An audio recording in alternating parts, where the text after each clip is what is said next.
Here, let's begin the meeting of the Environment and Services Committee. Let me alert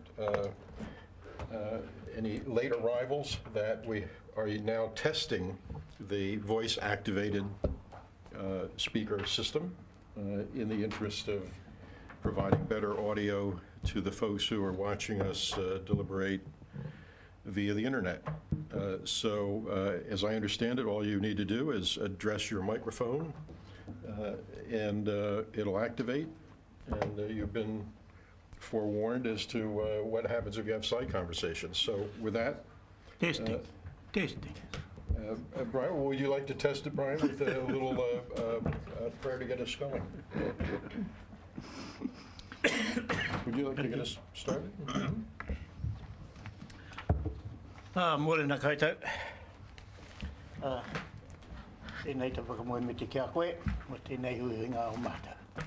A ka te aho te māramatanga me te ora i au kupu kōrero, ka te matau mahi, ka mau te tika me te aroha. Me a te ku tōni kia mātau e tō aroha i roto i tēnei huihinga o mata. Whakaaki a mātau, whakaro a mātau mahi katoa e tō wairua tapu. Tūkua mai tō wairua tapu, hei manaki, hei te aki i a mata. Tēnei mātau e tūohu nei ki mua i tō aroaro. Ka tuku i tēnei i noi, i runga i te ngō o tō mātou kaiwhakaora a ihu karaiti. Āmene. Kia ora koutou. Thank you. Just to begin, to accommodate James's schedule, after we do our housekeeping items here, we're going to go right to item 7, Plantation, Forestry, National Standards, and so we'll deal with that as our first substantive matter. But meanwhile, are there any notices or apologies? Rex, are you still with us? No, he's not. No? Okay. So that's Rex. Any other notices, apologies? Fine. Any conflict of interest declarations? Can we have a mover and a seconder for the apologies, please? Mover, Fenton. Paul, second. All those in favor? It's Rick an apology? Weren't any. We were just Just go to the accepting. bathroom. Okay. Conflict of interest declarations? Any? Okay. Confirmation of minutes. We take those as read. And unless there are any corrections of fact, can we move right to any matters arising from them?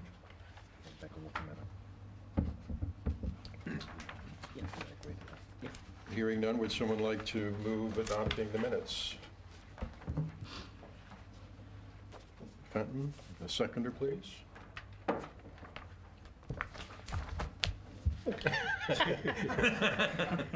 May I have a seconder? Peter, thank you. All those in favor? Aye. Opposed? Okay. Follow-ups. Page 3. I don't know that these actually need much addressing, but James, do you want to say anything at all about either of these items? No, Mr. Chairman, just as read, we have got a RPC meeting coming up, and there is a tank update and some tank science presentations planned for that meeting. And we also have work underway within the tank process at the moment around longer-term solutions for water on the Heri Tonga Plains. So that will be visible to the Regional Planning Committee in the new year as that work makes some progress. And if those follow-ups are fine with everyone, we'll go right to items not on the agenda. A mover and a seconder for the follow-ups, please. Benton is moving, Paul is seconding. All those in favor of that? Aye. Aye. Opposed? Okay. Any new items to put on the agenda? Nothing there as well? Okay. We're ready. Minor items, Chair. Yeah, that's, go ahead. Cape to City Conference. Cape to City Cape to City. Conference. Why don't you give an update on the... Any other? Tuhoi visit. There's no problem. Next, Any others? I just wonder if somebody can give us an update on the zone committee meeting. I can do that, Chair. Zone committee.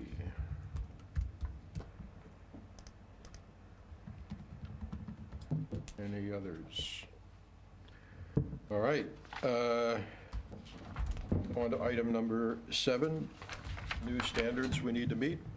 Judging from the paper, it's quite a mouthful for us to swallow. So James, why don't you going to just give us a summary of? Yeah, so Chair, Or do we have a- James is going to run you through the detail of the paper. Just, I guess, way of background, the intent of the paper is to, I guess, bring this to your attention and outline for you the pretty significant body of work that James has had underway with various parts of the council in preparing for this. So there is a lot of work has gone into the background, and there's a lot more to come. This is a transition from James's activities across to activities within Liz's group. So it's now much more of a regulatory focus as the instrument comes to play and the dates start to bite next year. But we thought we'd give you an outline of where we've got to and where we are going to. With a note that, like I say, it is moving into the regulatory phase, but there is also an ongoing commitment to work in collaboration with the forest industry. We have a very, very good working relationship with the forest owners in Hawke's Bay. We met with them just this week and had further discussions on this issue. So we're very well connected to the industry, and they're very keen to work with us to ensure that we have a successful delivery of the instrument into their industry. So they're very willing to roll up their sleeves and work with us, which is encouraging. Enough from me. James will take you through the detail. Yes, I guess this. Yes, sir. I see these microphones flicking on and off. That's correct. We are now testing the new voice-activated system. Well, Be it's not voice, mindful of that. but it's not voice activated. I put my keys down on the thing, the microphone goes on. I put something else down, the microphone goes on. Sound Every- activated. Sound activated. Well, just say to you that this is issues with this. That's why we're testing it. Well, So, Councillor, I was out of the room too and came back and noted the same thing. As I understand it, the committee had a discussion prior to your arrival back into the room and made some decision in this regard. Is that correct? Right. It was Or an the chairman executive did. decision. The chairman did. Right. the chair made, The chairman of the committee. well, I want to register my objection to it. Emphatic objection. Noted. Okay, so if you've read this, you'll see there's a significant new piece of legislation relating to plantation forestry activities, and it crosses 8 different categories of activities, but I guess in terms of environmental sensitivity and most likely impacts in relation to our own concerns around water quality, earthworks and harvesting will be subject to quite stringent consent requirements, particularly relative to what we've worked with in this region. So we've had a regulatory situation that's been very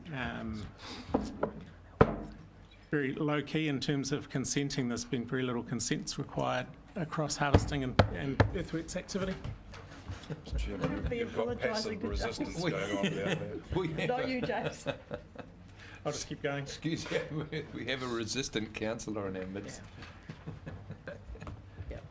Please proceed, and perhaps he will accommodate you Can I- as time goes Chair, by. Chair, can I offer a solution?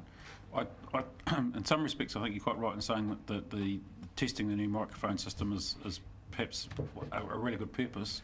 Can I suggest that after this particular item has been completed, that we go back to the old system and that we can look at what's happened in this particular item as being a test of especially sound levels, because I think it is picking up, it's far too sensitive. And I think that's something that perhaps needs to be tweaked for future. So it gives us an opportunity to not only test, but then we have a bit of confidence going back into the rest of the agenda. Perfecto.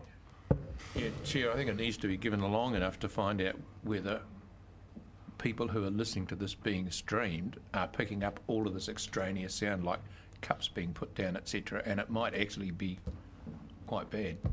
But we need to find out. And if I had to be allowed to raise my voice on this, is this voice-activated system, sound-activated system, isn't the only option we have.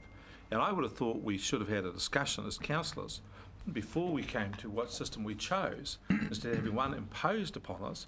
The point is that most of these sound systems, when you operate them, have a person who activates the microphone, and we have someone who sits there all the time, and so they could be the person who is determining which microphone was live. So when the chair called, for example, Councillor Dick, then the person sitting there would activate Councillor Dick's microphone. All others stay off.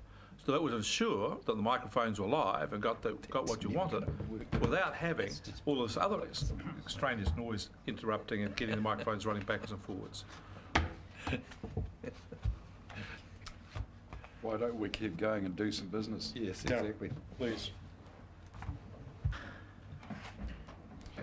So just to bring you up to date, there's been several months of work around understanding the regulations, and in July they were gazetted, so that by the 1st of May 2018, all active relevant harvesting activity and earthworks activity will need to have a resource consent if that's what it requires, and that's determined by erosion susceptibility risk. Additionally, and quite outside what we've been used to in this region, there's a notification requirement. So harvesting activity and earthworks will require to be notified to us. And on our request, a harvest plan will need to be submitted for that work. So we wouldn't routinely request harvest planning detail, but it behoves them to, or the forest companies, to be prepared in case we make that request. So there's quite a lot of environmental gain potentially just from that being in place, because they know that we know where they're going to be operating, and they know that we can request a harvest plan which must answer the regulations in terms of mitigating the risks that relate to that operation. So they basically need to have that prepared in advance in order to be able to present it to us. That's going to be quite an onerous thing for industry to meet. Obviously, they're going to then need to staff accordingly to be able to deal with that, and likewise, we're going to need to be able to meet those new impositions with resourcing to receive and to make some judgments over the quality of harvest planning or the consent material.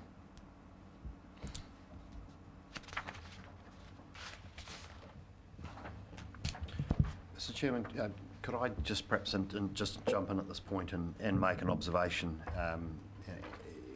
because it may not be as explicit in the paper as it possibly could be about just the extent of change that we are heralding in here in terms of regulating a heavily under-regulated sector that does have significant environmental impacts in its work. Councillors will have in your appendices seen that there are 60 pages of very prescriptive regulation. And for those regulations to be complied with, not only do we need a significant lift in our consenting function, but we also will have a hive of activity in the compliance area on the ground, ensuring that these regulations are given effect to. And these are reasonably technical. In fact, I think that's probably understating. This is a very technical area, and it's probably fair to say that James would be just about the only qualified person in this organisation at this point in time, sufficiently qualified to be able to interpret all of these rules and work with the forestry sector to the extent we need to. So there's a major capability build required for this organisation, which is something obviously we're bringing through the LTP as noted in the paper. But every council in the country is going to be building the same capability, and the forestry sector, in order to comply with these regulations, will be needing to build the same capability. So we will be drawing upon a pool of people that don't readily exist, and this is going to be a really big challenge. And unfortunately, I have to advise that we have received James's resignation in the last week, as James has got other things to do.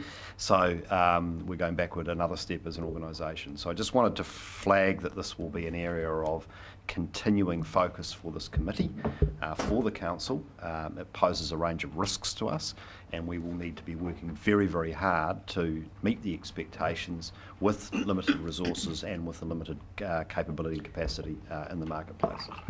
Okay, Mr. Chairman, Mr. Chairman. Councillor Dick? is there any revenue opportunity from the industry in terms of us carrying out our responsibilities? So yes, the permitted activity compliance monitoring, the consenting work, and then the consent compliance activity will be cost recovered in alignment with our current cost recovery policies, and they are also on the table for the LTP for consideration as to whether or not we change any of those policy settings. But they are majority cost recovered, but not 100% cost recovered. So we can will you still tell us have what the additional proposed costs. current Albeit that, percentages? sorry, can I just continue? What it seems to me is that this organisation and others are going through transformational change in terms of range and scope of responsibilities, and as a consequence, attendant costs. And 4 additional FTEs on top of the additional resourcing for farm environment plans and Plan Change 6 implementation, and some of the very, very ambitious goals or objectives that have been flagged for the long-term plan. I just think we've got to be very, very careful we just don't run into unaffordability. And the other thing is that, given that agriculture and now forestry has gone from being basically unregulated, laissez-faire, to highly regulated activities, we've got to be very, very careful and sensitive about the flow-on effects to the economic and social consequences. I mean, we just can't afford to. We can't afford to drive business out of business. Councillor Creighton? Thanks, Mr. Chair. Just following on from Chief Executive's comment about the state of the workforce for this particular task around forestry, can you comment about the skills set that's needed for this workforce? Are they generic across other land management advisory functions? Does there need to be a specific forestry skill set? And 3, what can we do to facilitate this particular expertise we are looking for, perhaps partnerships with training entities, etc.? Well, certainly I'd say they are specialist, and generic skills won't cut the mustard for much of what we want to do here. Invite James, if you want to make any comment. Or Certainly James will have a view on this, I'm sure, and look, acutely aware that these people like James are sort of sitting out there in the workforce waiting to come to us quickly, and for the forest sector, the just discussions we've had with them this week, they have a capability and capacity issue ahead of them as well. So I guess the good thing is there's a good awareness of the issue, so it's not like we're going to be blindsided by it, so we've got our eye on the ball. We currently have a range of options in front of us. One that I'm very, very keen to explore is a greater association with the training entities through scholarships and incentives to try and focus in the desirability of these careers. A, that they'll be, for people going through the training, they'll be supported, and B, that there's employment for them coming out of it. So Horizons Regional Council, for example, have very close association with Massey University and scholarships and supporting students through land management related training activities, and then bring them back into the organisation and employ them for a period of time. Those sorts of options are before us. Obviously doesn't help with the here and now because there's a capability building challenge ahead of us. That said, in discussion with foresters and the forest owners group, I think there is some scope for us to as an employer to be reasonably attractive as a place to come if you're currently in the industry, because we do offer something that is different. The forest industry are very determined employers, so they have high demands of their people, and they work long hours in the industry. We operate in quite a different space that kind of mixes between the two, that is attractive for some people. So I think we do have the ability to attract people out of the industry and back to us. But we are aware of the issues. There is no silver bullet for us right now to fix that. Councillor Bevan? Oh, thanks, Chair. Yeah, so, I understand the nature of the challenge, but we should be pleased that this has happened, because we've had some horror reports about forestry harvest management in the past, so this was inevitable, I suppose. So I've just got a couple of questions. You're talking before about four full-time FTEs. What's the public-private split on the costs to employ them? Is it like stock banks or 60-40 for 60-40 for consents and 70-30 for compliance. One of the challenges we have, though, is recovering all of the overhead costs associated with that, and billable time and what have you. So they are targets, if you like, and typically or historically the council has struggled to meet those targets because of the unrecoverable cost components, if you like. I think in broad terms we should expect, particularly as there's a developmental phase here, of which there's probably more of a public cost and public benefit, that this will be in the order of 50-50, unless the council wants to be considerably more aggressive in the way that it recovers, and it could recover more aggressively in this area as opposed to other areas of consents and compliance on an activity basis, should it wish to do so. These are all matters that need to be considered as part of the LTP. Yeah, so we have the opportunity to address this in the LTP and consider what the appropriate split is. Okay, the other question, just addressing the potential shortage of qualified people. As I understand it, a number of regional councils already have a requirement before this National Policy Statement came in to submit harvest management plans. How many councils are we actually going to be competing with who will now have to do this, who were not previously? So, Chair, maybe that's a good segue. James could answer that. There are a number of other points that he can cover off in his introduction that may well answer some other questions as well off the back of Councillor Bevan's question. Yes, in terms of resourcing by other councils, there's quite a range of current activity around consenting of forestry, and to raise our neighbours' example, in Gisborne they already consent most of the forest activity in their region, and that entails their land management team largely being engaged in forestry as individuals and farming, so they share that consenting responsibility. So in that instance, I don't know that they're intending to add a lot of extra capacity, but they already process about 200 resource consents per annum in the region relating to forestry, and that's a similar number to what they're anticipating going forward, in my understanding. And then our case would be extreme in the sense of not consenting forestry activity in general, except where it relates to culvert crossings of catchments over 150 hectares and some land clearing activity. And our rules refer to industry best practice. So there's a very low consent appetite here, I suppose, relating to forestry, and I think it might be maybe a dozen consents per annum relating to forestry currently.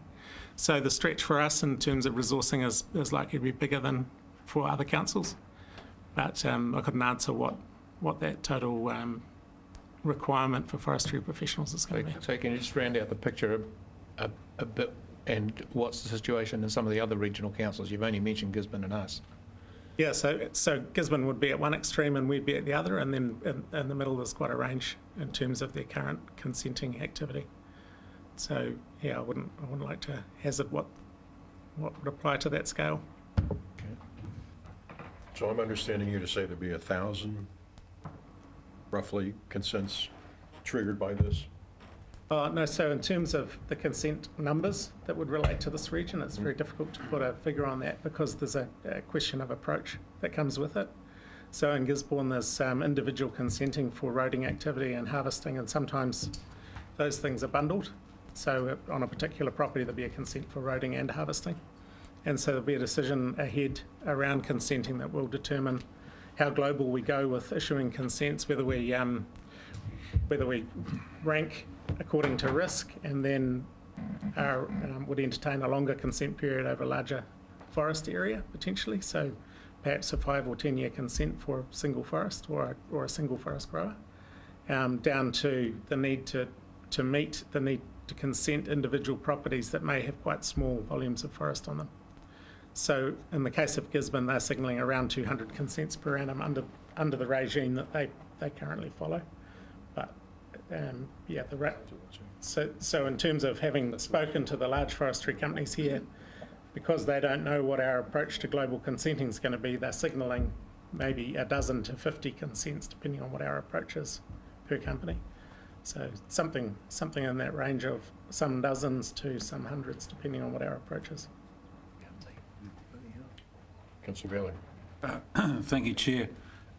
Just like to say, James, I'm sad to see you going. Your passion for your area of expertise will be missed from me. I've really enjoyed the conversations that we've had around forestry over the last couple of months.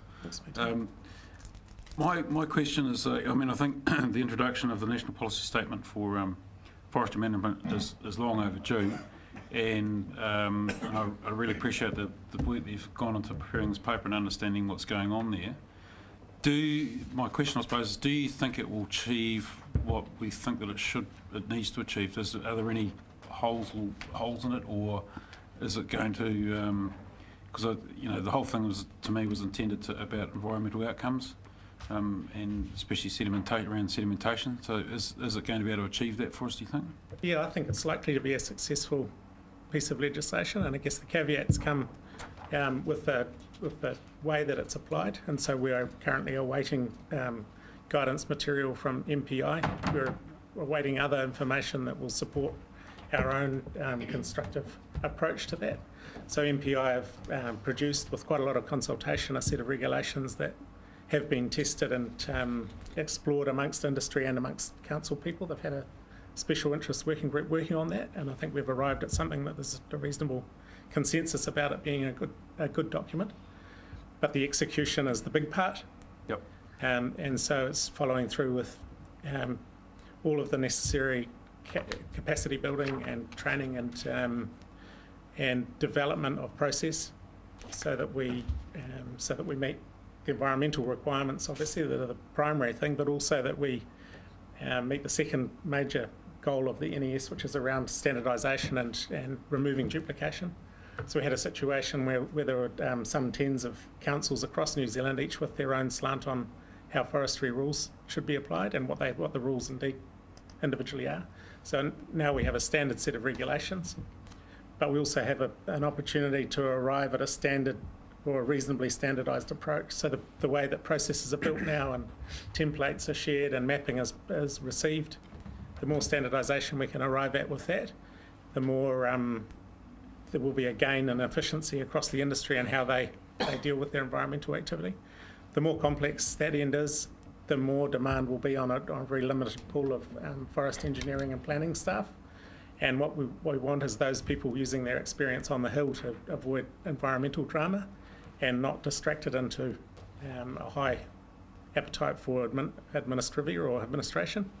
We need to keep them focused on the task. So the more effort that now goes into process, the more successful we'll be in delivering the environmental outcomes and making an efficient go of it. Cool, thanks for that. You want to cover off any of your other points? So James has a few other points I think you wanted to cover off, Chair, if you want to. Yes, I guess that my summarising thing would be we need to focus on the roles that each group is going to need to perform. So the land management role will need to be quite defined around its industry relationships and collaboration, building capacity, internal and external, and having internal technical advisory capacity into the other parts of the business. So that's, it is going to require a deal of focus and resourcing. And similarly with consents, obviously that the diligence and the accuracy that we can process things meaningfully is going to drive the environmental outcomes. And so we need to be able to meaningfully review that consent and have it applied so that we get the environmental gains that are possible. So we have two strands of thinking that I'm aware of that will actually drive us, I think, toward more afforestation in the region here. From the standpoint of tank, for example, and high country soil erosion and so forth, there will be presumably some pressure to get folks to plant trees. And so if we typically go into somebody who has a 400-hectare farm or something and say, we really think you need to plant 50 hectares of trees, they would be caught up in this. Is that big enough to be? Correct, yes. Yeah, it is big enough. So there's a 1 hectare trigger for the NES to apply. Say again? 1 hectares. 1 hectare. Yeah, is the trigger. And so the requirement for a resource consent or not is driven by erosion susceptibility class. So there's a nationwide map now that distinguishes high erosion susceptibility, and a resource consent is required at the higher end of risk. And similarly for engineering, so earthworks on the orange zone or the high risk zone or the red zone is triggered by a 25-degree slope class in the case of the orange.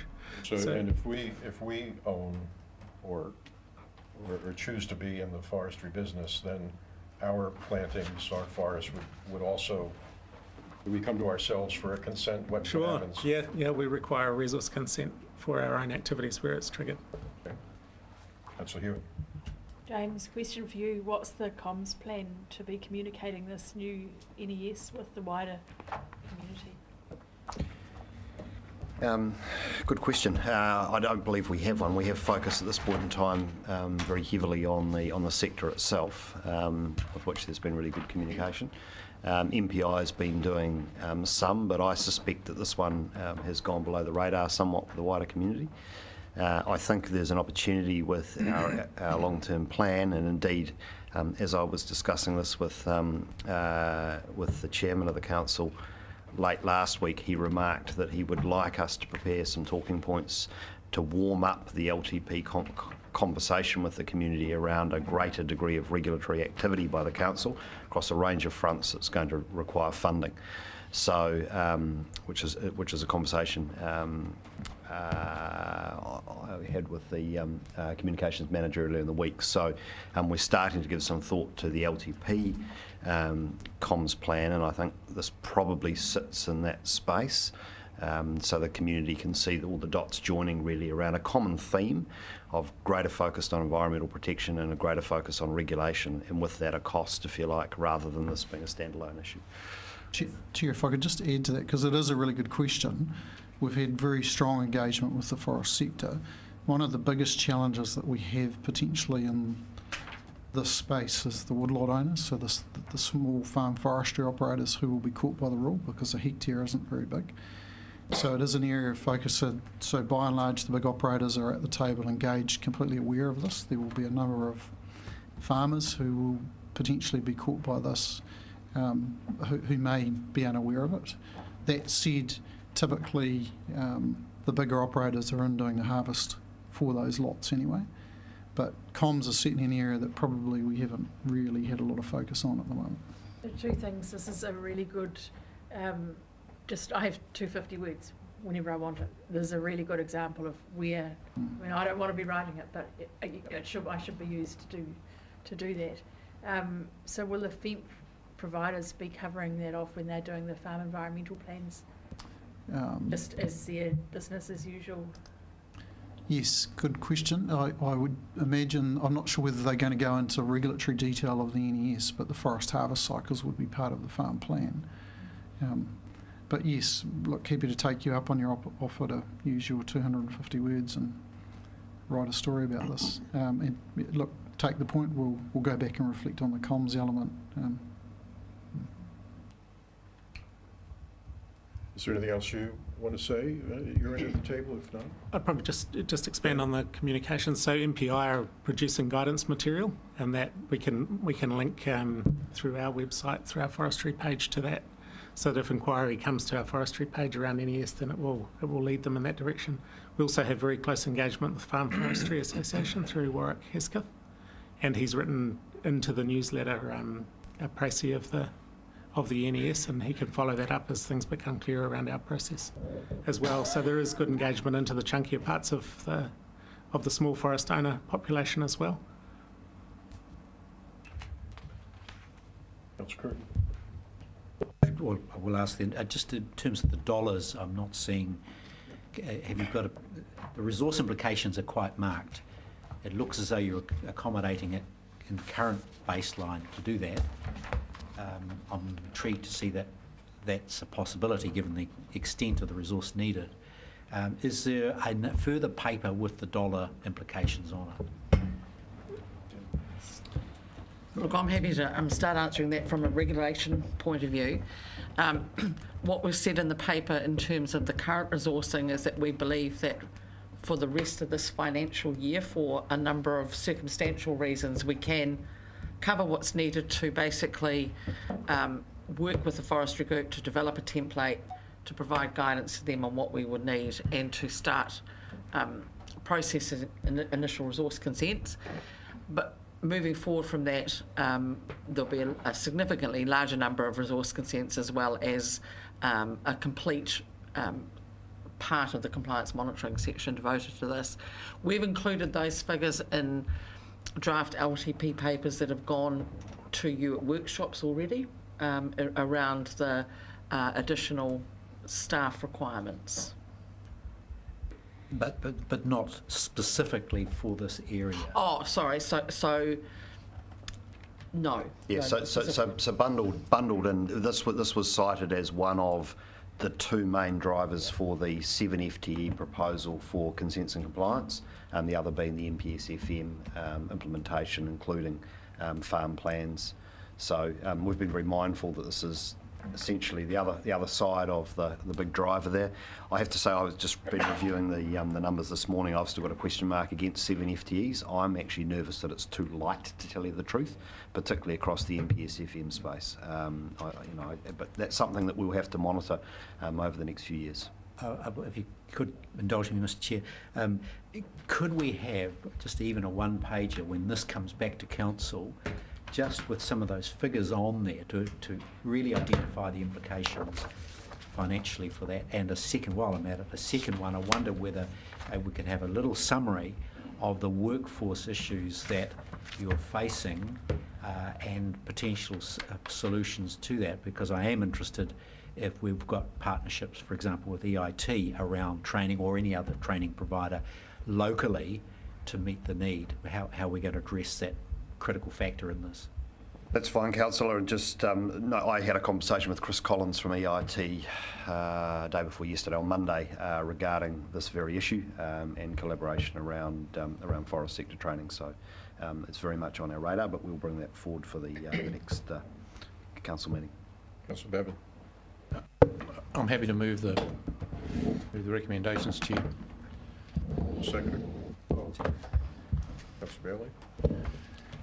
Yeah, so as somebody said, the level of challenges that we face and are going to have to be involved in the future are numerous, and this is just another one on top of farm environment management plans, and then there's the coastal hazards work and so forth. So the role of the regional council is going to grow over time, and what really concerns me are the budget constraints we're currently under, but also the lack of trained or appropriately skilled people in our community who can fill some of the holes that we clearly see coming. And it's not just a problem we face, of course, it's a problem that many regional councils will face, and it just seems to me that the government is choosing to dump more and more of these problems into our lap to deal with. So we're just going to have to get on with it, but it's certainly going to be a challenge going forward. And James, to you, thank you for your sterling service to this organisation. We're very sorry to see you leave and pray that we can find an adequate replacement for you. Right. Councillor Bailey, you have Thank you, Chair. Yeah, I think the National Policy Statement for Forest Management is long overdue, and I'm really pleased to see that it's coming into force now, or in May next year. But I'm also,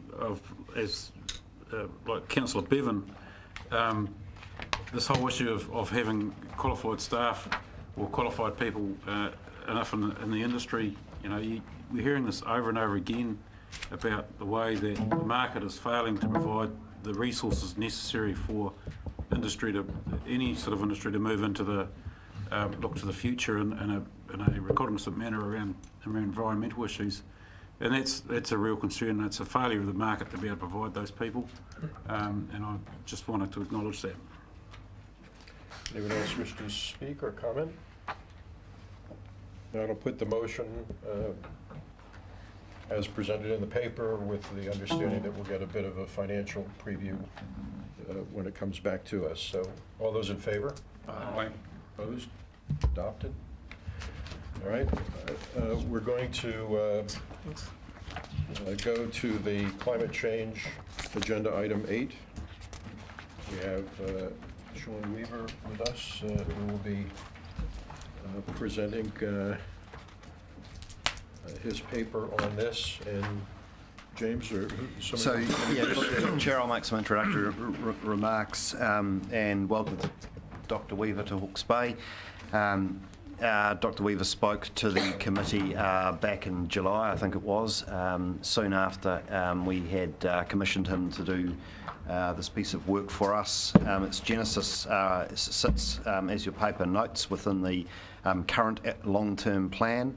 At that point in time, the council indicated a desire to have a report undertaken on the council's contribution to climate change mitigation and adaptation, with a view to that informing the next LTP cycle. So a range of the proposals that are currently before the council for the next LTP are informed by the thinking that Dr. Weaver's done and our ongoing dialogue with him.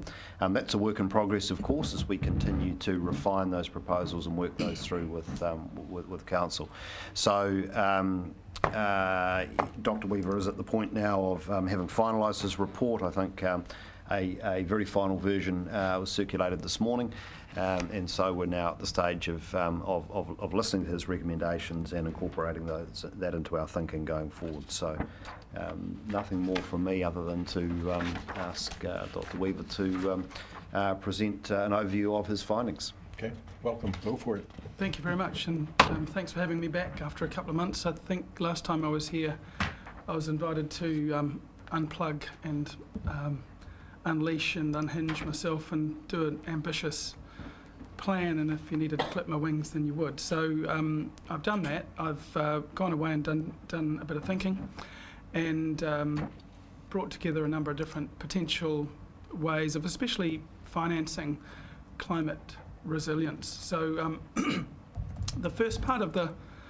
report defines the challenge ahead for Hawke's Bay, which climate change, it's both a responding to or adapting to a changing climate, and it's also a reducing emissions to the atmosphere, which will slow down the rate at which the global climate changes.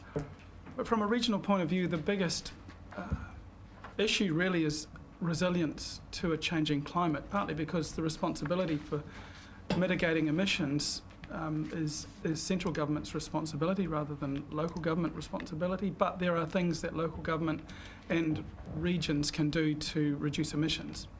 And what I'm trying to do here is look at ways in which those things can create a synergy between each other, because some things that reduce emissions will also build you a more resilient landscape. A good example would be, if you stick a lot of trees on land which is falling off and putting lots of soil in your rivers, you're going to build a more resilient catchment, but you're going to sequester a lot of carbon. And you can finance that climate change adaptation outcome through climate change mitigation finance channels. In other words, use mitigation as a way to finance adaptation. Okay?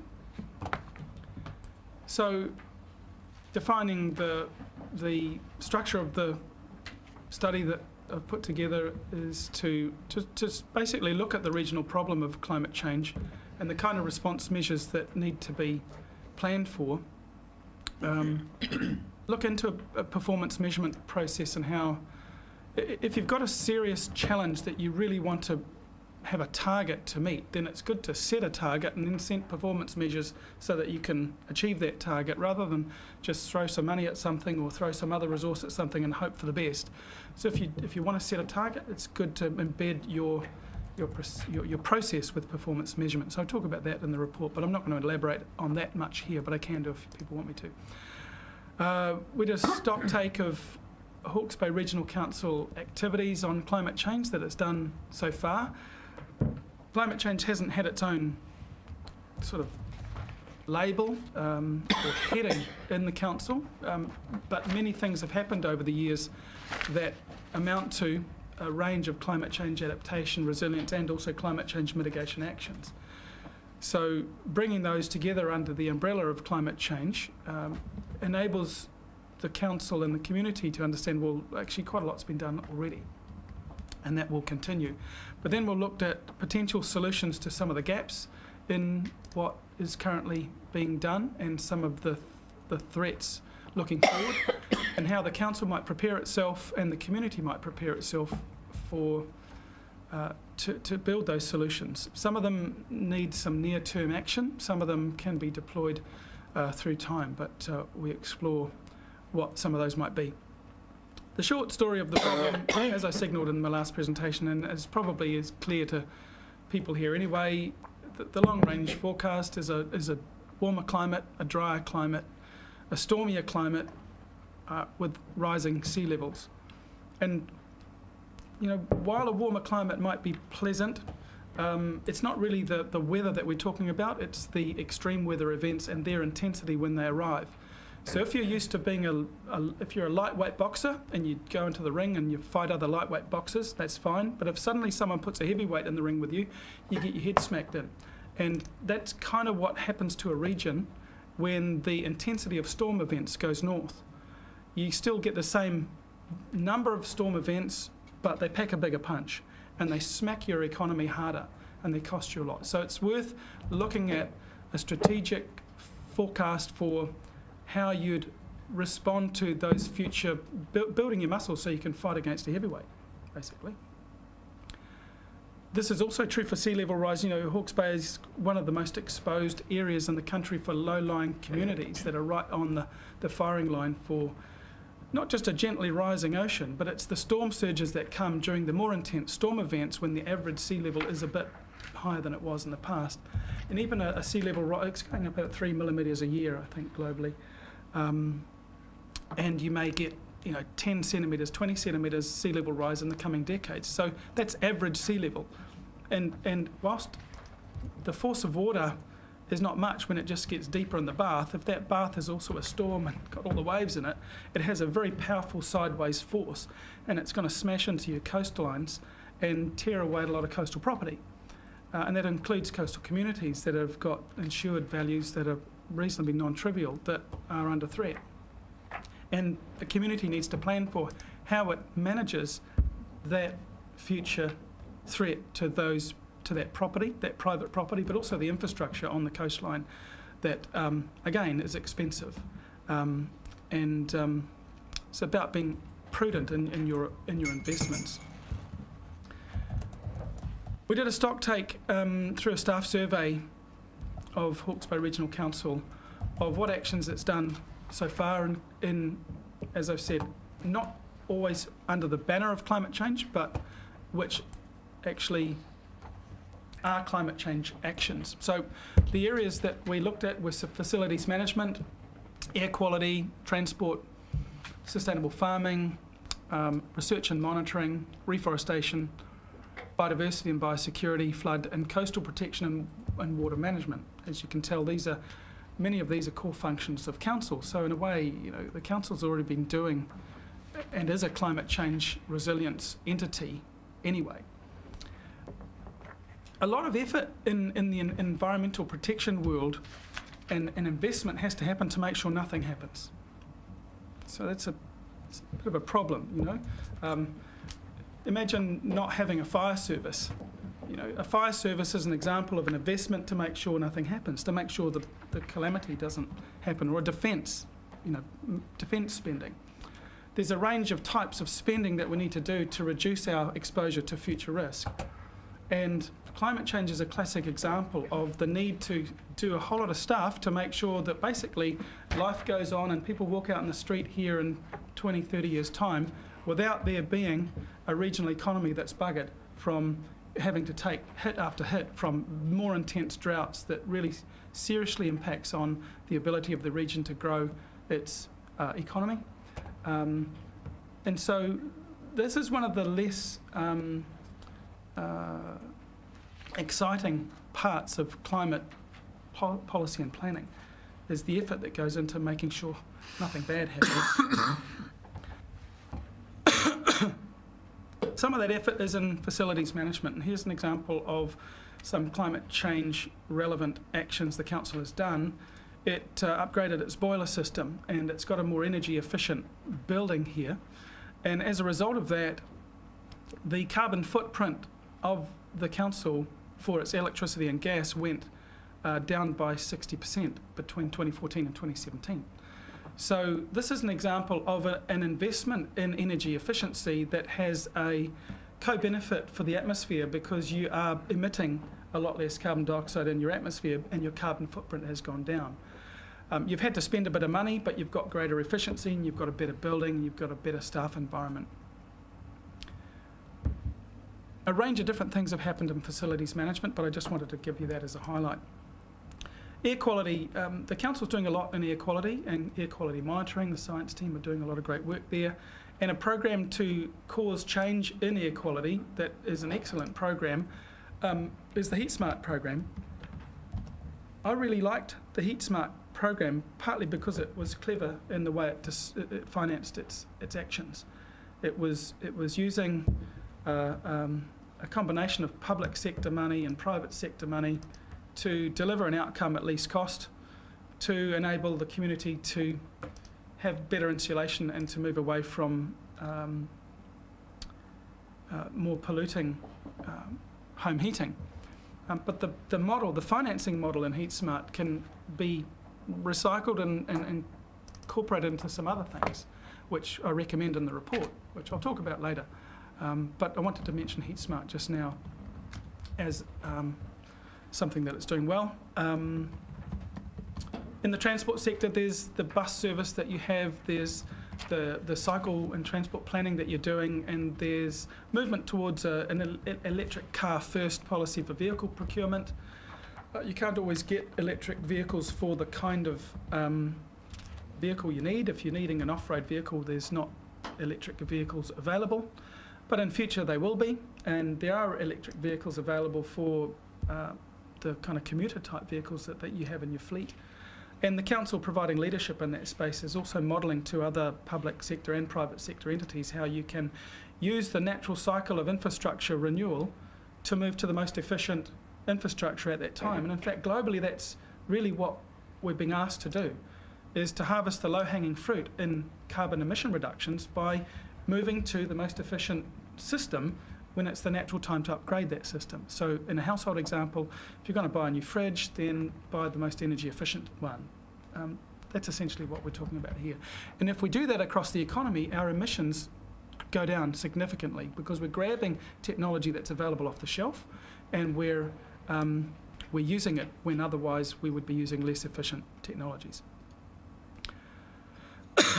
A range of different activities are there listed. A lot of work has been gone into sustainable farming and working with farmers to move towards more sustainable farming models. This includes planting up some erosion-prone land and riparian plantings. There's catchment groups that are doing things. The research and monitoring efforts are progressing in ways that help the council understand key indicators of changing climate and allowing that to inform policy. A reforestation program has been happening for many, many years through the council. The biodiversity and biosecurity program is doing things that are very climate related. Of course, flood and coastal protection works, the engineering work that the council is doing. Core business is climate protection. the level of service review that the council goes through and the investment it makes in capital works for flood defences is an investment in climate resilience. So a lot of that stuff's already going, and you can feel good that it's happening and happening well. Water management, there's some challenges there. Last time I spoke to you, the agenda item prior to my one was the dam being cancelled. So there's a water management challenge still in the region. The council has done a lot in this area and tried but failed on that particular one. And its efforts in water management also extend, of course, to water allocation. Going forward, there's going to need to be some water management investment in planning and thinking. I want to now move to solutions and portray the notion that we're looking at both engineering and ecological infrastructure for our solutions. A lot of the engineering infrastructure solutions are already in play. Some of the ecological infrastructure solutions are already in play, but we've got some proposals for upgrading certainly the ecological infrastructure investment opportunity for the council. But you don't want to do something with your eyes shut, so having a science, a gathering of the latest science on the matter, and what that science translates into impact, and what we need to respond to, and what are the options for solutions, is the stuff of global climate science and global climate policy. And internationally, the Intergovernmental Panel on Climate Change has a 5-yearly review process where it publishes reports every 5 years on what's the state of the climate science in the world, what's the threats to the world from climate change, what are the solutions that are available, and what are the policy implications for those solutions. And that's called the impact assessment reports that the Intergovernmental Panel puts out every 5 years.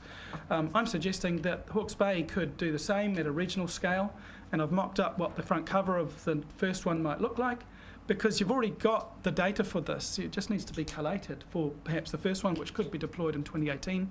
And the value of having this is it means that if you're having a stakeholder consultation with a stakeholder group like farmers, if I was a farmer, I'd want to say, you show me the science before I want to participate in this. And if you've got the science all clear and it's all collated nicely, and there you go, and it's also translated into English with an executive summary which hasn't got too many big words in it, then you've got the chance to win the communication challenge.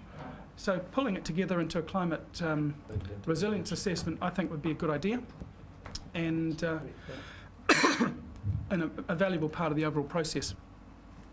If you can't finance your dream, then it'll only stay a dream. So without thinking about climate finance, it would be very difficult to talk about any of the solutions that we've got in the report. But climate finance is worth talking about briefly anyway, because it throws up some interesting challenges. Some global numbers. According to the World Bank, if we are going to adapt to a 2-degree warmer world, we're going to need to invest between $170 billion every year globally. The UN Foundation did a study on how could we avoid a 2-degree warmer world through a lot of climate change mitigation actions and energy efficiency investments and major investments in clean technology globally, and that was going to require a $2 trillion investment.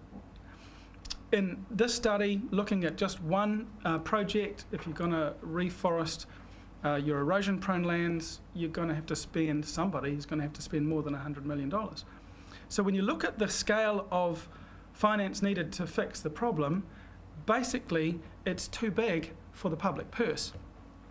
And that's a realisation that helped me move my thinking away from the idea of grants being used to fix the global or regional or local problems. That's there, but the vast majority of the problem is too big for grant funding, which typically comes from governments and from philanthropic trusts. But it's too big for that. But the vast majority of money in circulation in the world economy and the national economy is in the hands of the private sector. The private sector has to participate in the solution if you want to actually achieve your ambitious goals at scale. If you don't engage the private sector, then you're very, very likely to fail. So, and the proportion of finance that needs to come from the private sector is going to be much more than half in general. So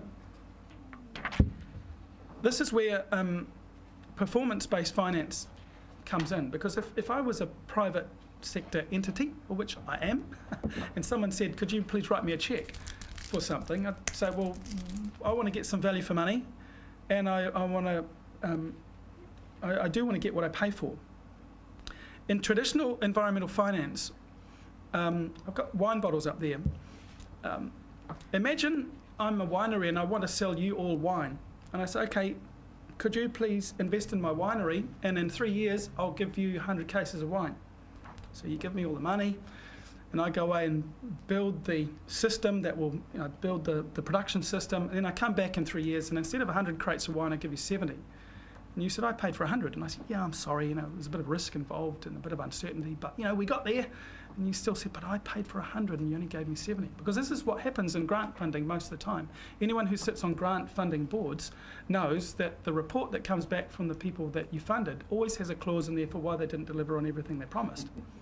And it's partly because us environmentalists want to save the world, and so we aim for the stars so we can land on the moon. But if you're buying the stars, you want to get the stars. I didn't buy the moon, I bought the stars. And if we've got an ambitious outcome, we need to deliver the stars.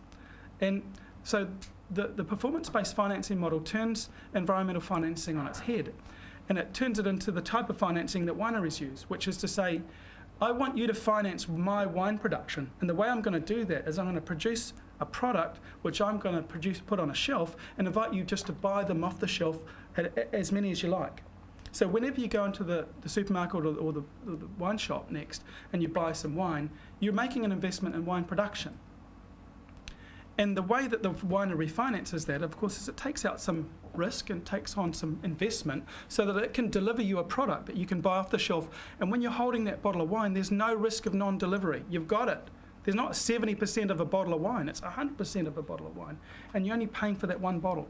So performance-based environmental financing uses essentially a commercial model for financing, shifts risk, not all of the risk away from the buyer, but shifts a significant portion of risk to the seller.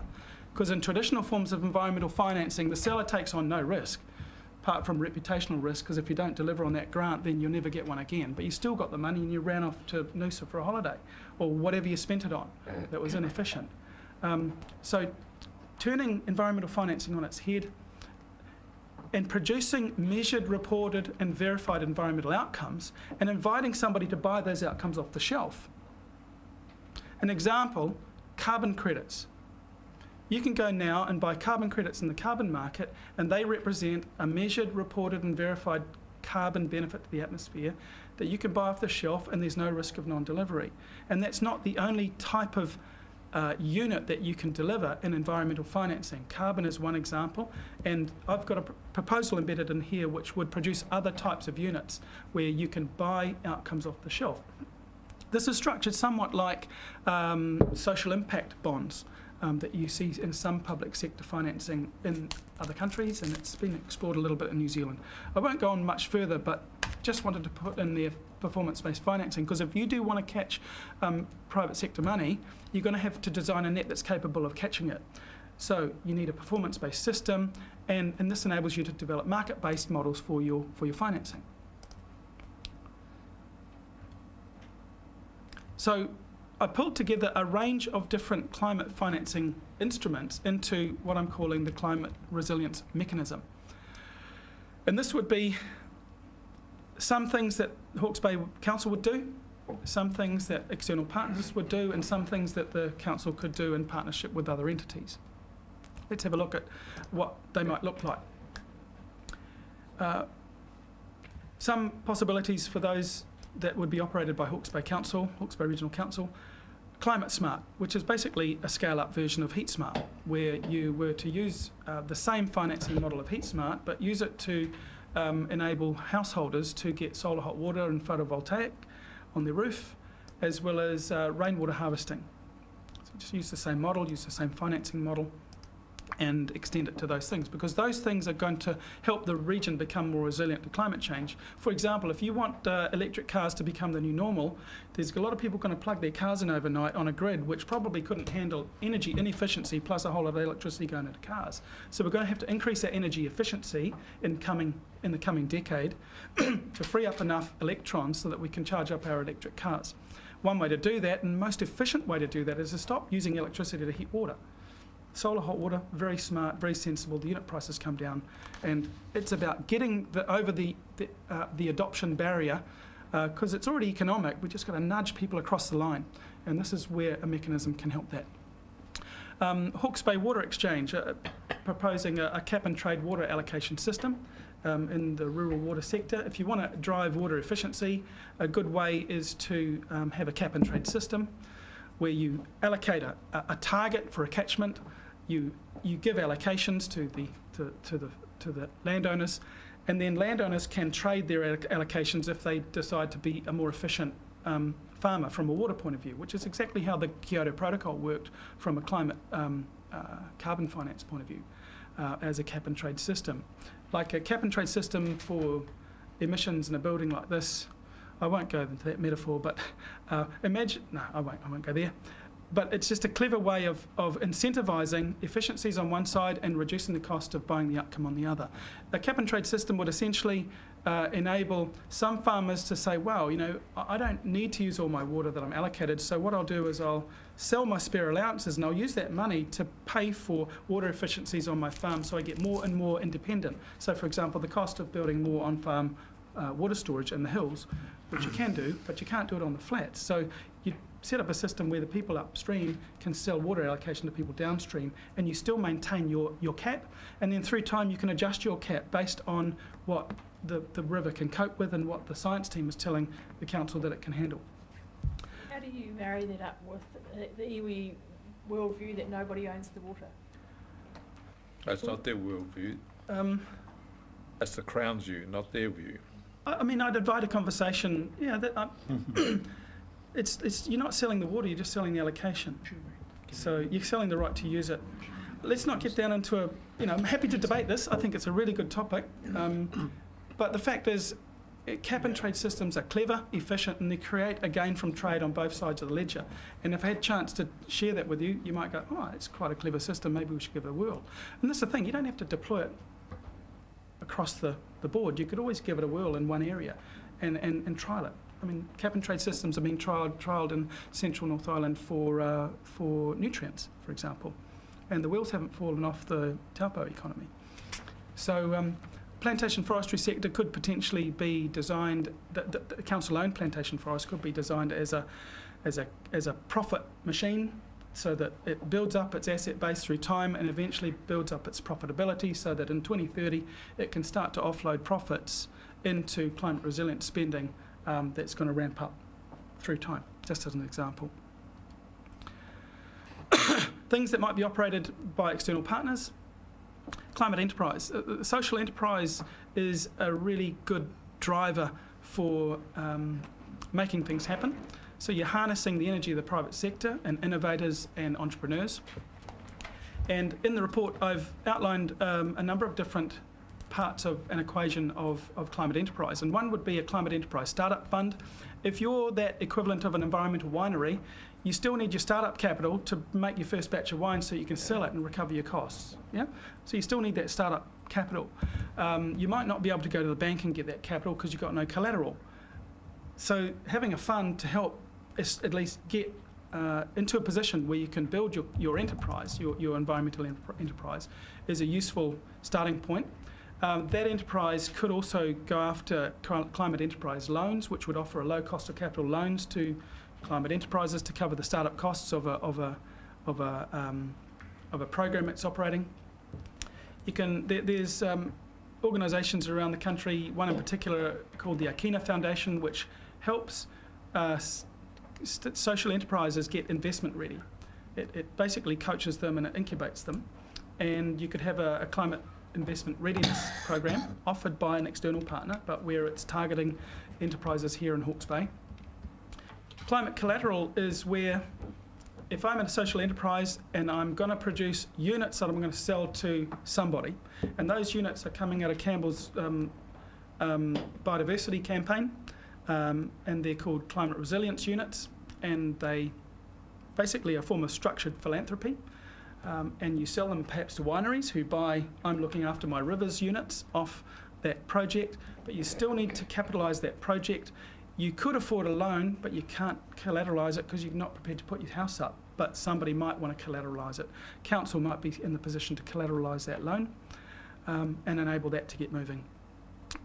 If you package all of this up with enterprises that are doing really cool things, you then can potentially attract impact investors to the party. And if you have a matchmaking thing called a climate impact investment program, invite impact investors and suppliers to move that forward. A climate hack is kind of like a climathon where you bring community organisations together, have an event each year where people come and brainstorm how they can look after Hawke's Bay in a clever social enterprise way, and the winner might then be the one that gets, you know, Climate Enterprise Startup Fund, whatever.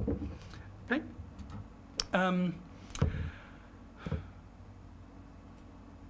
I mentioned a biodiversity outcome where you might sell some units of biodiversity protection to somebody in a form of structured philanthropy. I've put a proposal in there for what I'm calling the Climate Resilience Exchange. Earlier this year, I was contracted by the African Development Bank to design a financing mechanism, not me and a team of, as part of a team of 4, to design a climate financing mechanism for the UN Framework Convention on Climate Change called the Adaptation Benefit Mechanism, because globally there's a financing mechanism for mitigation, but not for adaptation. And they want to get adaptation financing on the agenda, and they want to use essentially a market-based model for it. And I was part of the 4-person team that designed it. So backstage from the Climate Resilience Exchange is the work I did for this particular piece of work, which would basically structure climate change resilience projects as performance-based producing units projects, and you'd sell those units to buyers of those outcomes. And those buyers could be private sector or public sector buyers. The advantage to the buyer is you're de-risking the process for the buyer, and you're disciplining the supply side so that you're getting a more efficient deployment of actions on the ground. And the type of projects that you might do might be riparian revegetation projects that couldn't happen without this finance, biodiversity projects, or any number of things. But if you're interested in drilling into that, it's in the report. Carbon Neutral Hawke's Bay was floated some years ago by Landcare Research and a piece of work it did for Hawke's Bay Regional Council. That was a top-down sort of view of the whole region and what it would take to be carbon neutral. Bhutan has declared that it's a carbon neutral country recently. Hawke's Bay could eventually declare the same thing, and Jacinda wants us to declare it as a nation by 2050. So that's an option. But this one here, what I've put in the report is to signal, yes, that would be cool, but why not drive it bottom up by going carbon neutral business by business by business by business and community by community here in Hawke's Bay. I work in the carbon neutrality space, so I declare an interest or even a conflict of interest, but I have an interest in this because my charity provides carbon neutrality services, and taking the kind of rocket science out of it, making it easier and lower cost for businesses to go carbon neutral. And at the moment, the experience I've got in helping businesses go carbon neutral at low cost is a growing thing, and it will be, I think it would be neat to have a program here in Hawke's Bay where businesses can be invited into a program to get assistance to go carbon neutral, and where the credits they buy, the carbon credits they buy, because carbon neutrality means you measure your footprint, you reduce your footprint, and you buy offsets to get to zero. And if you bought the credits from here in the region from Indigenous revegetation projects, then there's a local demand and local supply situation. And to kick off carbon neutral Hawke's Bay Regional Council could be the first carbon neutral entity in Hawke's Bay, and it could go carbon neutral tomorrow if it wanted to write a cheque for $10,000, because that's how much your offsetting bill would be. If you wanted to do it for free, you could tear up some of your carbon credits that you're being allocated by government from your plantation forestry sector, but the public feel-good of that would probably not fly very well. The public feel-good of spending $10,000 doing some Indigenous revegetation somewhere in the area would get a lot more public appeal.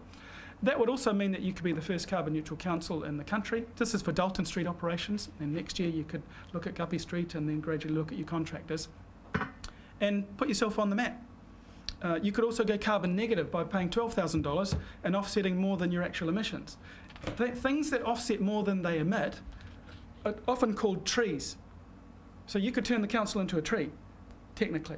If your footprint was 100 tonnes a year and you offset 120 tonnes a year, then there's 20 tonnes of net benefit to the atmosphere for you being in existence. An option for council to provide this kind of leadership, not only in New Zealand but also internationally. I think it would be a nice story. It would also motivate businesses here in the city and in Hastings and wherever to say, yeah, they've done it, well, we can do it. You could help the DHB start moving down that path and the other councils. A carbon biodiversity market is basically getting carbon credits and bundling them together with biodiversity units. You produce biodiversity units in the Climate Resilience Exchange. How do you monetise them? You might monetise some of them through philanthropic purchases where people buy X number of units from you. But imagine if you could get a carbon buyer who has a very big appetite for carbon, buying many thousands of tonnes of carbon credits a year, and you say, I want to offer you a portion of the portfolio where we're selling you a boutique product at a premium, where the premium goes to the biodiversity program, but it's still a carbon credit. So it's bundled together. So if that's the carbon credit, we add another piece of value, and we sell them both at an extra feel-good factor. And you might find that there are buyers out there who want to differentiate themselves from other buyers. One of them looks like this, and it flies around the country, where they may be willing to pay a premium for their credits for what otherwise is their compliance obligation under the emissions trading scheme. Climate Sense is a voluntary surcharge program where you invite businesses and the retailers in the region to invite their customers to pay, say, for example, 10 cents extra on their total bill. Imagine a supermarket that said, would you like to pay 10 cents more on your $147 grocery bill this week? And that 10 cents goes into, and aggregated through the year, goes into a fund that then funds biodiversity, funds a biodiversity project. If you were to add a 1 cent margin to every transaction that happened in Hawke's Bay over the course of 1 year, the aggregated revenue would be so big you would solve an awful lot of Campbell's problems. So a Climate Sense campaign, sorry I keep talking about, but I think the biodiversity story needs funding, and it's always been starved of funding. Other things, you know, carbon finance is hard in the biodiversity space.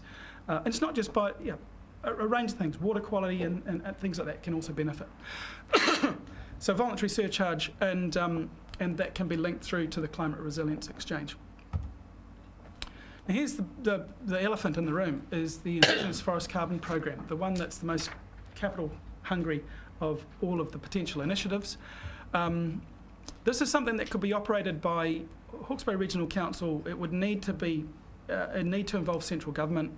You would also need private capital, and you'd probably need an external operator. So a bit of a team effort. And the concept here is a regional Indigenous forest carbon program that has the single purpose of reforesting your erosion-prone lands.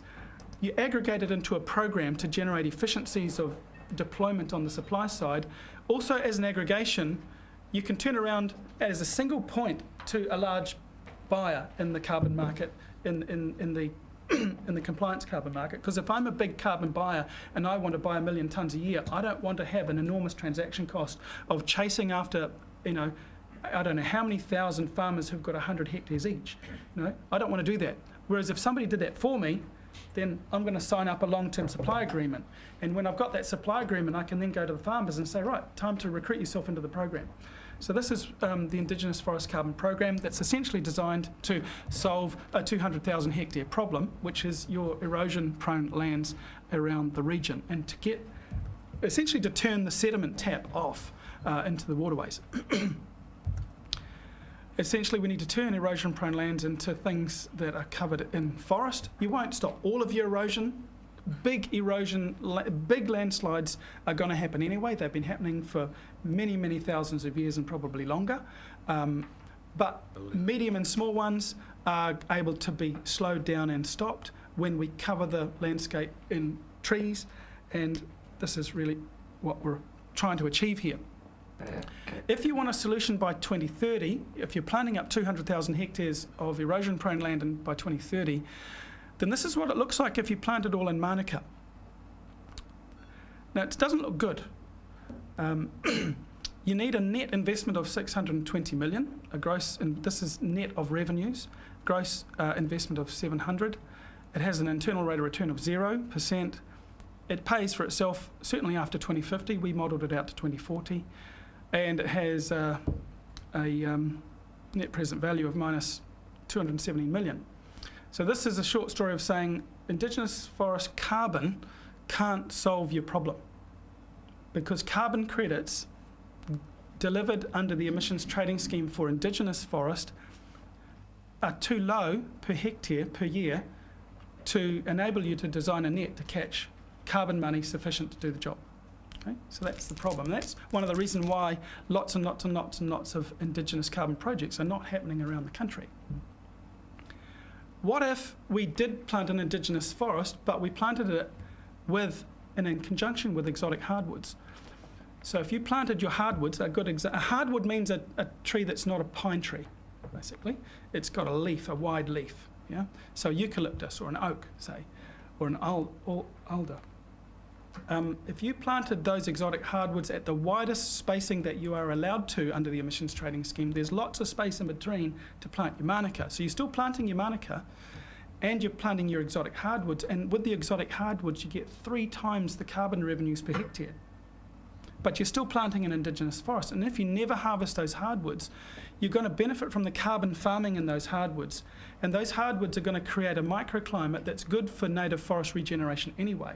Plus they're going to be providing perch branches for birds that come in and do a whole lot of planting for you without any cost and effort.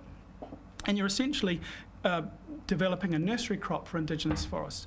A good example of an exotic nursery crop for Indigenous forest is gorse. The best way to get an Indigenous forest when you've got a lot of gorse is to walk away and go to sleep for 20 years. You come back and you've got a native forest, because it's fixing nitrogen, it's creating a microenvironment, and it can't live in its own shade. So once it's overtopped by native trees, it's finished.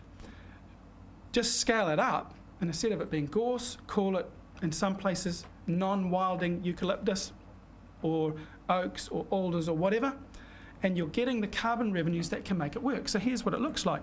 The net investment is 380 million. The gross investment is 680, but if you then account for carbon revenues, or if you count for revenues, then the net investment is 380 million. It has a 13.5% internal rate of return, which isn't too bad. It can pay for itself by 2035, so you've got a freehold program by 2035. Thereafter, it's income only, and it has a net present value of 136 million, and that means that you can disperse money to farmers and to conservation management and to the funder through time and make it work. If you then need to capitalise this, what does that going to look like? You're going to need essentially about $30 million a year between 2018 and 2030. That will recruit 10,000 hectares of forest into the program annually, go up to 20,000 hectares a year at 2024, and if you do those numbers, you get to 200,000 hectares by 2030, if that's really what you want to achieve. To cause that to happen, you need $30 million net investment annually. If Hawke's Bay Regional Council were to go a quarter and ask central government to do the heavy lifting, then that's looking in the order of $7.5 million a year between now and 2030, which seems potentially not quite so outrageous as the top number. Options to raise the capital. This is not just Hawke's Bay, but the government, because it's quite a big bill, you're going to have to sit down and negotiate with central government. But we've got a government that might be willing to negotiate on this, especially as they've been talking about how many billion trees they want to plant, and this is a solution staring them in the face. And it's a low-cost solution because it pays for itself. A high-cost solution would be for the government to just go and do it, but that would be prohibitive. This uses the private sector and makes it doable. And it means you can also harvest private sector capital finance. So the central government in Hawke's Bay could reallocate some funds from other things to this. Central government could offer a bond instrument because this has an internal rate of return. Therefore, you can offer a bond instrument to raise capital at the beginning to cause it to happen. So that would be another option. And a third option, which is a bit more complicated but would enable you to drive it probably faster, would be to create an investment vehicle, which would be a combination of a green bond, a combination of reallocation, and essentially an investment model that maximises the opportunity to attract private sector capital into the program. So why is private capital going to invest in that? Because there's a return on investment. After how long? It depends how you structure it. So if you want to run the whole program as 200,000 hectare program, then it takes you a while to break even. But if you run it as 10,000 hectare vintages as its own economic unit, then it breaks even in a few years. But the one thing about private capital is that it demands instant returns. So how's it going to happen? If I had my finance geek sitting next to me, he would answer the question with confidence and without trying to mince his words like a politician. But I'm having to mince my words because I'm not the finance geek who designed the vehicle. But what I can show you the spreadsheet. In fact, that's the next thing is to drill down into this, because the partner I've got in working with this is a guy called Eric Mass. He runs a business called Green Capital Investment Advisors. He's an investment banker. So he's structured this and he's helped me do the spreadsheet.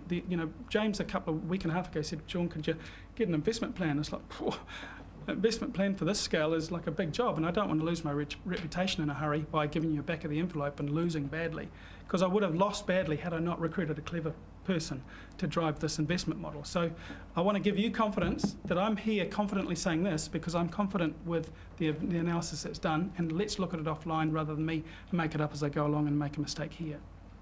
I suspect the short answer on that, though, is that there's not a cash yield for several years, but there is essentially the return in the fullness of time, which is the story with forestry, right? You plant a forest and you don't get a return for 30 years, and we're talking about shorter timelines than 30 years here, but it's the nature of that sort of proposition. It's not an annual cash flow. The model will have that. It depends on the proportion of capital that comes from central government, who'd be willing potentially to be a non-commercial investor, who would take a lower rate of return, wait for it, take longer to get it, and what percentage of the total you're going to invite the private sector to fund. So you'll end up with a portion where you need to enable participation in the upside to happen sooner for the private investors, so that it can happen slower for the public investors, which may include Hawke's Bay, who might be willing to say, I'm willing to take a non-commercial return on my money. I'll still get it back, but I might get it back at no interest. But in exchange, I'm turning off the erosion tap in northern Hawke's Bay, and I'm avoiding all of the future costs associated with those externalities of that. The external cost of erosion into those rivers is non-trivial. If you were to cost how much it would cost to price how much it would cost to put all that soil in a truck, put it back on the land, you're starting to get a sense of how much the external cost is to the economy. If you were to look at the cost of cleaning up the waterways so that they're clean again and not stuffing up the inshore marine environment with all that sediment, that's a very, very big engineering cost. So then you can get a sense of really what is the cost to society of not doing this, and then what is the benefit of doing it, and for some people taking a non-commercial return, so that you can also enable others to take a commercial return. Isn't the short answer to Peter's question actually that when you create an investment vehicle, you give the people, for example, in our case, the example, HBRC, the challenge to go and work out how this would work, and they would then make the decision, and we're trying to preempt what their thinking is. So that's right. There is an option here for it to be private sector, council, public, central government, whatever the options are, and they'll work out what the returns are. And as with any forestry investment, you plant the tree today, you harvest it 30 years. So there's always a 30-year wait. If you're not interested in a 30-year wait, go somewhere else. Yep. Essentially, that's right. So if you actually want to get... That's for pines. Yeah, well, others will be 100-year wait. It's twice as long.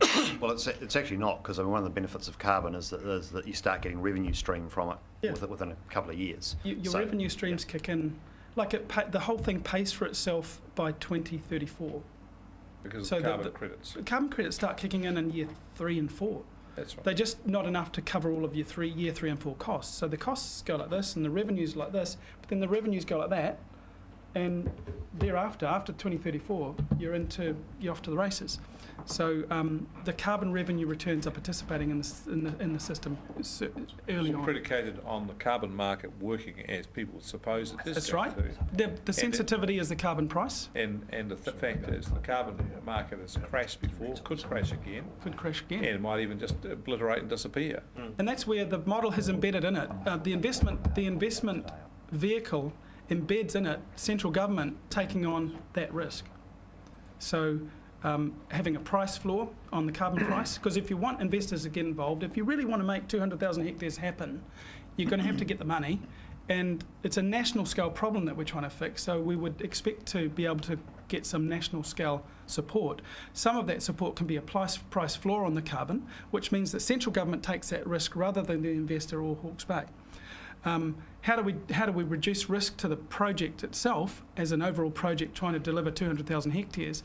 Well, the economic incentives that are in the model will pay, because the Mānuka honey revenue, for example, is in there also for the farmer.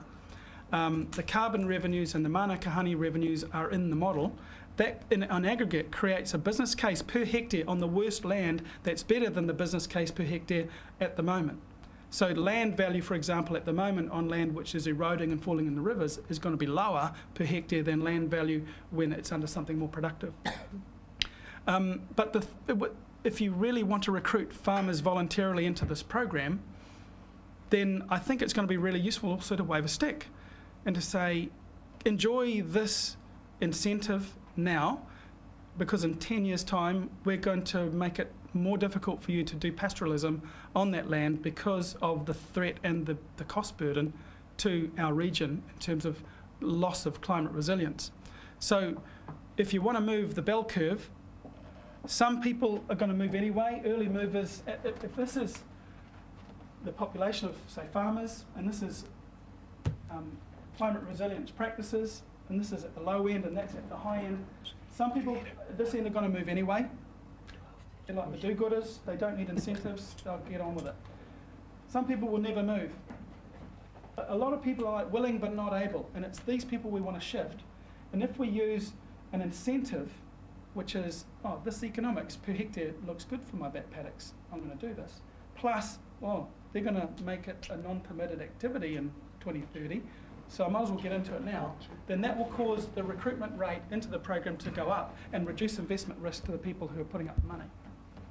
Can I ask, do we have the capacity to do that? Can we pass a rule in the regional resource management plan that says above a certain gradient, you cannot plant grass anymore? 100%, and I think it's utterly inevitable. And I thought actually one of the things interesting reading 60 pages of regulation on forestry is that I make the assumption that in the fullness of time, your average pastoral farmer will have 60 pages of regulation about what they're doing, and it's only a matter of time. And I just don't think our pastoral community understand that, but it's inevitable. In answer to Peter's question, in some areas of New Zealand, they're on the point of doing exactly that. In the upper reaches of the Wanganui and in the Manawatu, there are parts of land where the councils are going to decide they're going to be retired. And farmers have been given clear notice about that. It's going to happen. But then in this here, on the farming community, I've never yet seen an issue where there's a symmetrical bell curve.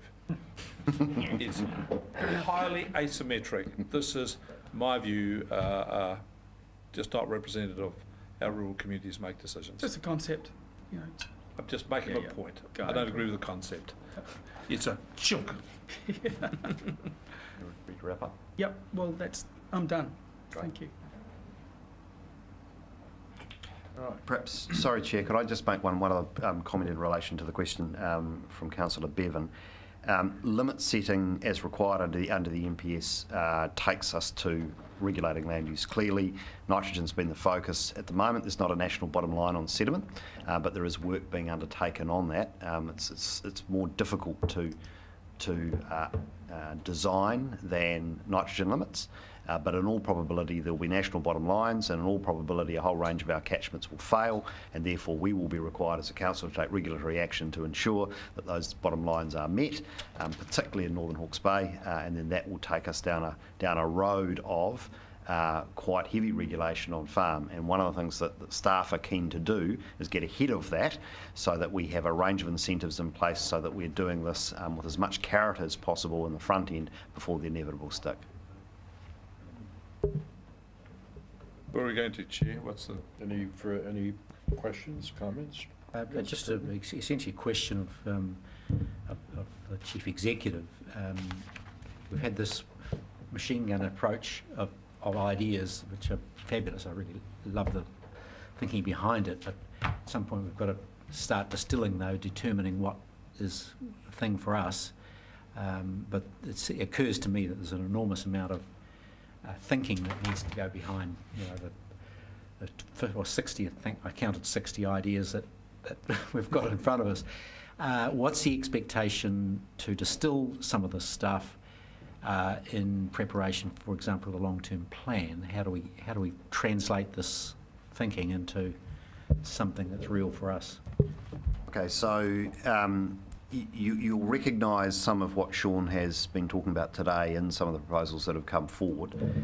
So what staff are doing are taking on board Sean's advice in terms of the design of the proposals in the long-term plan. That's also being done in parallel with the capital structure review and some informal work going on with some of the parties like the Ngāti Kahunu Iwi holdings company around their interest and expertise in this area as well. So we're doing some things triangulating in the background. What I don't think we'll end up with is absolutely every last detail of this cemented prior to going out for consultation in the long-term plan with our consultation document and process with the community. That's likely to set a bit of a headline picture around this, and then once we get into implementation in the 2018-19 year, we'll be working through quite a lot of detail, and it may well be that we need to pilot some approaches and then scale up once we get a bit more confidence around that. So that's a live conversation with a number of touch points at the moment with councillors, but also internally.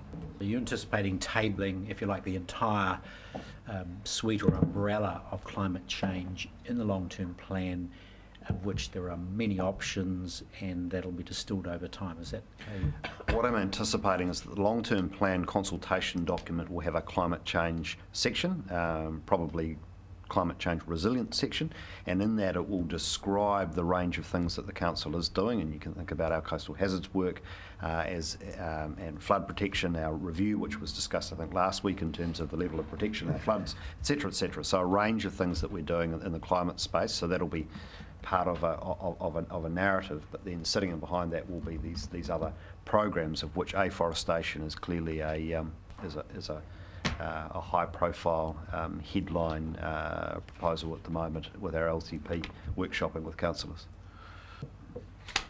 Could I just respond to this? There's several things which just concern me in this presentation. Firstly, the opening remark made that this is central government's responsibility, not ours. I don't agree with that. I think it's everybody's responsibility. Central government has a responsibility to lead, but it's all our responsibility. That's the simple thing. If we're going to put it off to central government, we'll all wait for them to come with the answers, and it won't happen. You don't have to look at what's happened globally on climate change. This has all been known since the 1970s. Science is well founded, 40 years old, according to some people at that stage. I heard about it first in 1972. And everything they predicted there has come true. The thing about it is, democracies, because it requires people to adapt and reduce their lifestyle, change their lifestyle, have been resistant to change. Hence, the Americans are still running massive, great V8 cars and are out of the climate Paris Accord, and we've missed every target, all the rest of it. There are some thinkers who believe that democracy can't survive climate change because the difficult decisions that need to be made, democracies are unable to take. It means massive changes in their lifestyle. It's as simple as that. So those who believe in democracy being the final arbiter of all of these things, I think are going to have a rethink about this. So I want to say to you that I'm a pessimist on this. The second thing is that against this pessimism, when the big debates were had, there was tension between those who thought the central government should simply regulate and those who argued for a market response. And the regulators, to use the full force of law to bring about changes, lost. And we've got, for example, a market for carbon and markets for this, and we had the neoliberal approach to it. And I'm also a sceptic about whether they will work or not.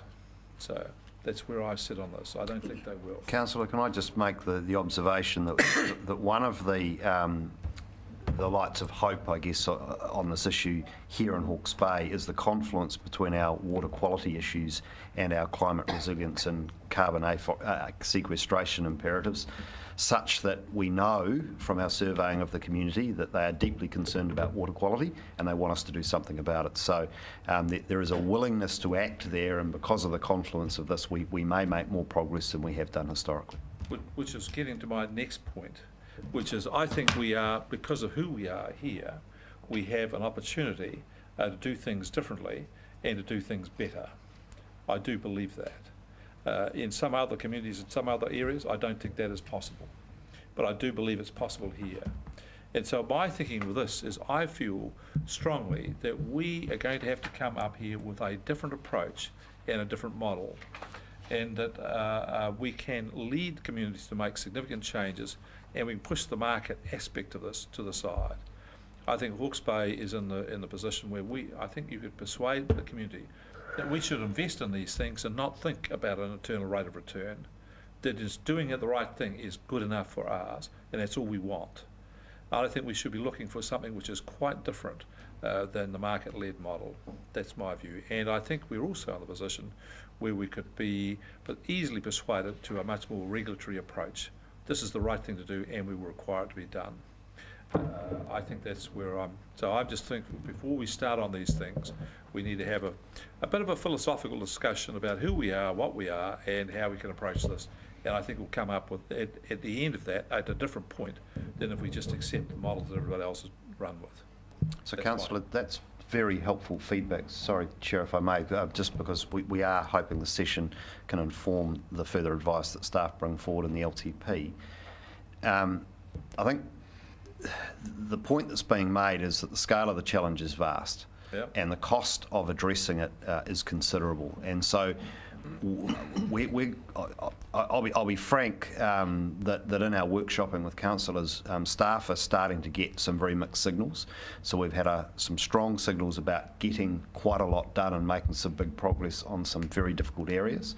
And then when the numbers have been tabled, we're starting to see some nervousness about that and some concerns about the community's willingness to pay. So we can't resolve that today, but I would like councillors to think very hard about the clarity with which they're signalling their preparedness to face the community with respect to a significant increase in rating contribution to resolving some of these issues. Councillor Bailey. Thank you, Chair. Just wishing to reinforce Councillor Barker's words, perhaps I've not been quite so herbaceous, but I think this is an issue that's far too important to be left in the sole hand of the market. It's something we need to be involved in quite a big manner and quite a big proportion. Councillor Dick. Yeah, Mr. Chairman, I think, and congratulations on stimulating report, and it may have been some diverse reactions, but I think it's the start of a conversation, and that conversation should continue in the long-term plan. And so for that reason, I'll move that the report be received. I'll happily second that. Second that. May I speak before we put this to a vote? Can we have a vote on that? I think I had a chance to look at the, I guess, the draft version of this, and came away thinking that it definitely demonstrated the value of getting some real intellectual input into this issue and what it represents to us. And the biggest takeaway I have is that in an area where we're usually confronted with the sort of threat aspects of this, what this has highlighted is that there are some significant opportunity aspects in it as well, including, to James's point, we have objectives that require huge scale of activity and financing, just to take the soil erosion as one, that involve hundreds of millions, tens of millions of dollars to make any dent on the issue. And the fact of the matter is, you have an overlay here of a water quality objective with a climate objective in a context where the fastest movers on the planet on this issue are private sector players. They're not governments. They are companies investing in everything from new technology to energy efficiency to carbon credits, you name it. And what this flags, I think, for us is that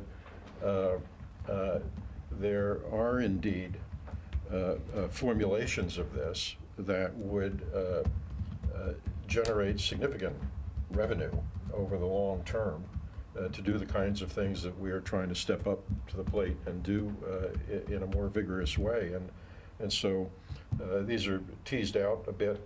There is a hell of a lot in here for everybody to absorb, but I think it does need to feed into the long-term plan process and how we expect to finance in the long haul some of the things that we're serious about doing, because I think that financial opportunity is there. The other thing sort of hidden away in here is that there's been, rhetorically, we've kind of talked about almost jokingly, well, let's be carbon neutral. Let's be carbon neutral in Hawke's Bay or this council. And what this also suggests is that that actually is within reach.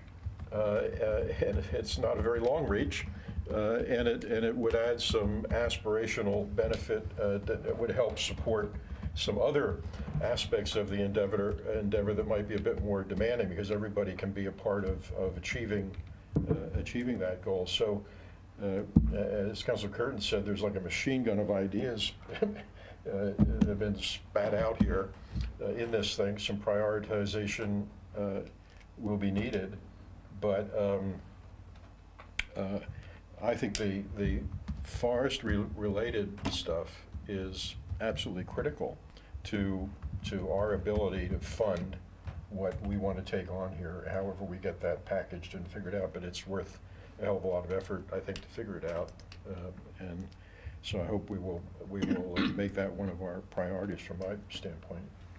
Does anybody else want to speak? I just don't want to close off anybody else. Yeah, well, I do, Mr. Chair, just very briefly, because I really don't want staff to take a view away that we do not want to pursue some of the, if you like, market-based ideas that are here.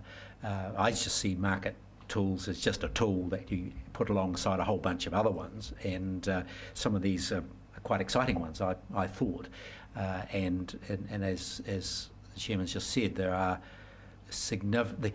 The biggest gains will be from the landowners and investors in the land who need to make commercial decisions, and therefore they need a market type signal. So that potentially is a part of the solution. Obviously, part of the solution will be compliance regime. That's inevitable. It's within the business of doing. But there are other incentivisations aside from a straight market signal that ought to be a part of the sway of opportunities that are introduced. But I would encourage staff, for example, to come back, distill some more, so that next time we iterate this, we've got a sense of this fits here.